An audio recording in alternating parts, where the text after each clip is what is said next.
was born and raised, brought up in my Nana and Papa's Italian restaurant, Sicilian tavern called DiMaggio's Pizza. One of our specialties is spaghetti and meatballs.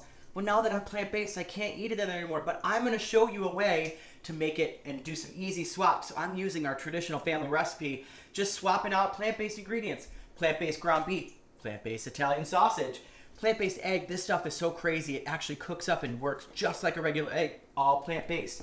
Now, I'm gonna give you the recipe, but we're gonna take all these ingredients together, we're gonna mix them up in a bowl, we're gonna take our ice cream scooper, make some meatballs, and here's the trick to classic, traditional, authentic Sicilian meatballs. You gotta fry them. You gotta put them in a pan with some oil and you gotta fry them up, right? Don't bake them, don't air fry them. I mean, you can. This is the traditional way, right? Now, when I was a kid, my Nana and Papa, they'd be making the meatballs down at the restaurant. I would smell them and I'd go running down and I'd grab the meatballs out of the fryer and eat them before they ever went into the sauce, the sugu, the bolognese. My dad actually still does it to this day. So I'm gonna show you, this is what it's gonna look like.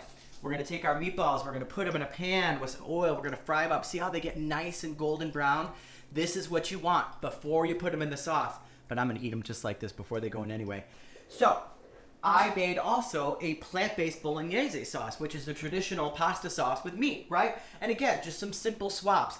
Again, pasta sauce is easy to make, guys. You don't have to buy it. Please don't buy jarred pasta sauce. This is so much better. It's simple. You take some tomatoes, tomato paste, some herbs and seasoning, carrots, celery, cook them down, blend it up in a food processor blender, put it back in the pan, make your spaghetti. Now the trick is you gotta mix everything together. This is not take plain pasta and put some sauce on top, then place nada. You gotta do it all together, and I'm gonna show you what that looks like, right? So in my pot here, I've got my all vegan meatless balls with spaghetti, my pasta bolognese, and then I'm gonna take some basil,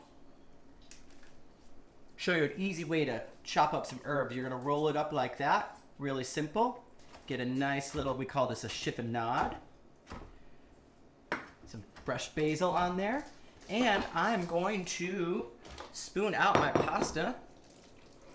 Look at that. Oh, look at that rich meaty sauce. It looks so good. Look at these meatballs, you guys. These are so good. They taste just like the real thing.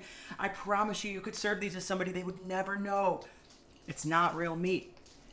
Oh, look at that. And I've got my plant-based Parmesan. This is a great product. I fell in love with this. Little fresh parm on there, like so. Little fresh basil. Ooh. And manja. And remember, for those of you that know, plant-based is the way to go.